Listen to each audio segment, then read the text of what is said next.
Ranking the biggest Premier League title slip-ups. It's the cruel taunt thrown about by rival fans, but you've got to be in the Premier League title race to win it, right? It's just when you lead for so long and don't win it, there's a lonely void, and it should have been us vacuum of sorrow. Staring at the prospect of letting another seemingly insurmountable lead slip, Arsenal are desperate to banish those demons, having grappled with the tag over the past 2 decades. But they are far from alone. In fact, the Gunners' slip-ups have been far less dramatic than those of some of their rivals. To help investigate the top flight's biggest wobblers, those who have let the league slide from seemingly watertight positions, we enlisted the help of BBC sports statistician Chris Collinson, someone always on top of his tables. While Chris's research shows us Arsenal deserve to feature several times, there is room for Stevie G's slip, a mention for that Aguero moment, and of course, Kevin Keegan's iconic monologue, which took place 30 years ago this month. And I'll tell you, honestly, I will love it if you read this. Love it. The Unlikely Lads. 10. Tottenham Hotspur, 2015-16. Does it count as bottling if you were never in front? It is perhaps harsh to include Tottenham, considering North London rivals Arsenal were at one point in a more commanding position, but there's plenty of room for the Gunners on this list. As the usual suspects all faltered, Mauricio Pochettino's vibrant young side appeared well-placed to bring a first title to White Hart Lane since 1961. But cometh the hour, cometh the dilly-dong. Claudio Ranieri's pizza-loving Leicester Nomads stormed to the Premier League summit, and after briefly giving up top spot to Arsenal, surged clear to become 5,000-to-1 shot winners. A 6-game winning run through January and February put Spurs in prime position to capitalize on a Fox's stumble, but that never came. A bruising draw in the Battle of the Bridge ended Tottenham's hopes before they lost their final 2 games to slip to third. Never mind, Tottenham and Pochettino's time would come, surely. 9. Norwich City, 1992-93. Norwich City, meanwhile, found themselves as unlikely leaders for 129 days of the inaugural Premier League season, despite having finished 5th bottom the year before and sold striker Robert Fleck to Chelsea for a club record £2 million. Reinvesting that in Mark Robins and Ethan Ekoku, with a young Chris Sutton emerging at Carrow Road, the Canaries led until matchday 26, before an Eric Cantona-inspired Manchester United ploughed a route to the top. Norwich finished 3rd. 8. Liverpool, 2018-19.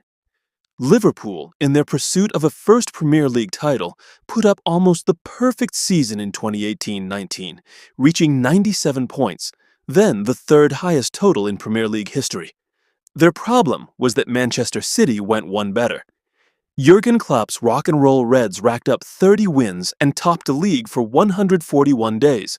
Only 5 teams have spent longer there without winning it, while City were 10 points adrift in December.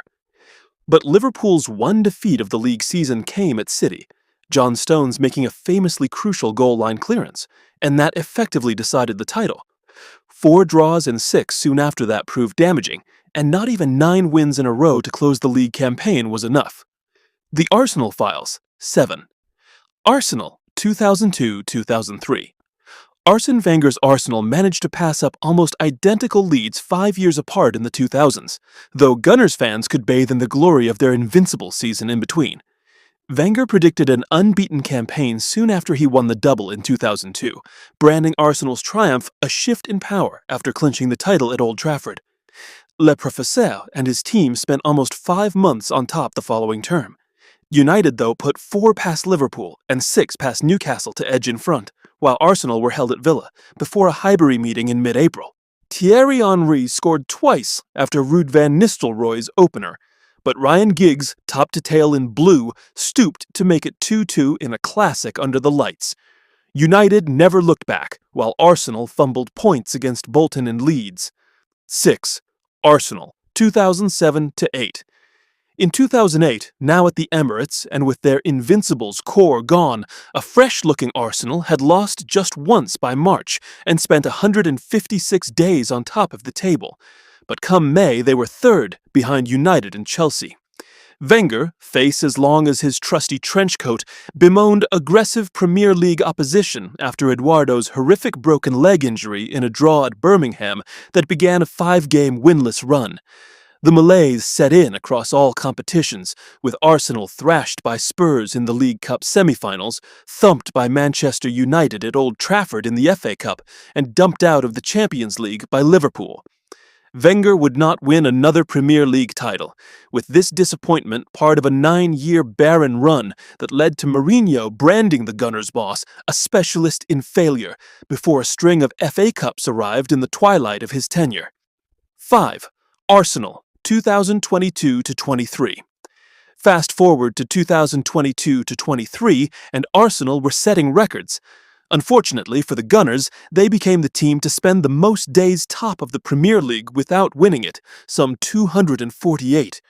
Arsenal only dropped out of the lead for 3 days in a 30-week table-topping spell when Manchester City won a rearranged clash in February.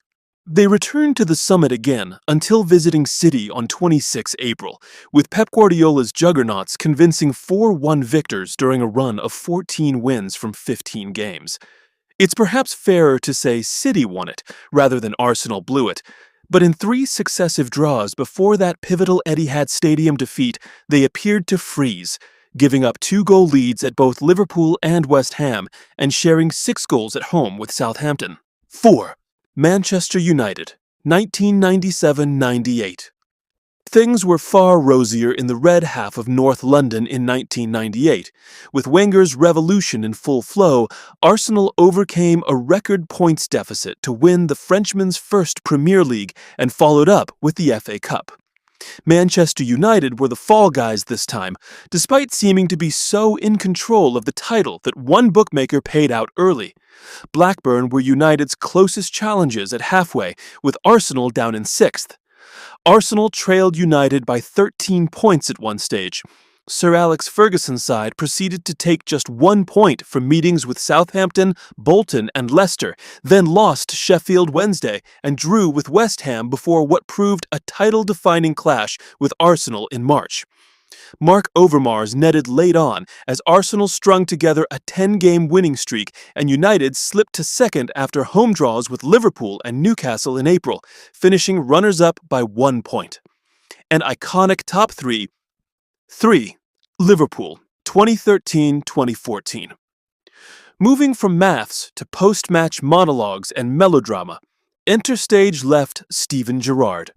"This does not slip," bellowed an emotional Liverpool skipper after a 3-2 win at Manchester City made it 10 on the spin and put the Reds on the brink of a first title since 1990.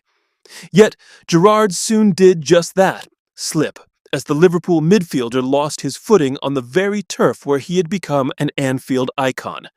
Demba Ba raced away to score as a Chelsea team containing Mohamed Salah won 2-0 at Liverpool. Liverpool's advantage was gone. They stormed into a 3-goal lead at Crystal Palace in the penultimate game of the season, but knew they needed more to outscore Manchester City, and instead they conceded 3 times in the closing minutes to only draw. Gerrard left Anfield at the end of the following season without a Premier League winners' medal, though Liverpool would finally get their title in 2020. 2. Manchester United, 2011-2012. It's one of the most iconic images in Premier League history, a bare-chested Sergio Aguero windmilling his Manchester City jersey around his head after scoring a 94th-minute winner that ripped the title from rivals United's grasp. United had done their bit on that sunny May afternoon in 2012, winning at Sunderland, but really the damage was done in the preceding weeks as Ferguson's outfit gave up an 8-point lead with 6 games to play. "Not in my lifetime," said a laughing Ferguson when asked if City, following their 2008 takeover, would ever be top dogs in Manchester. But that late Aguero drama confirmed the blue side of the city could celebrate a first Premier League crown. 1. Newcastle United, 1995-96. Sorry, Newcastle fans, you knew this was coming. Kevin Keegan's boys were the Premier League's great entertainers, yet the real drama came not with the flicks and tricks of Faustino Esprilla or David Janema, but with an epic collapse after they led Manchester United by 12 points in January 1996. When Manchester United won at St James Park in March, Ferguson's side had reeled the Magpies' lead into 1 point. Then, with 3 games to go, they were level, both still having to face Leeds and Nottingham Forest. It was Ferguson's quip after narrowly beating Leeds, suggesting teams raise their game against Manchester United, that proved the spark for Keegan's famous rant. Newcastle won their Monday night meeting at Eland Road 12 days later, after which Keegan bemoaned Ferguson's comments about Leeds players and a man like Stuart Pearce. He added, "You can tell him now we're still fighting for this title, and he's got to go to Middlesbrough and get something. And I'll tell you, honestly, I will love it if we beat them. Love it." Newcastle drew at Forest and were then held at home by Tottenham. Manchester United went to Middlesbrough and got something, a 3-0 win that sealed the title in their favour.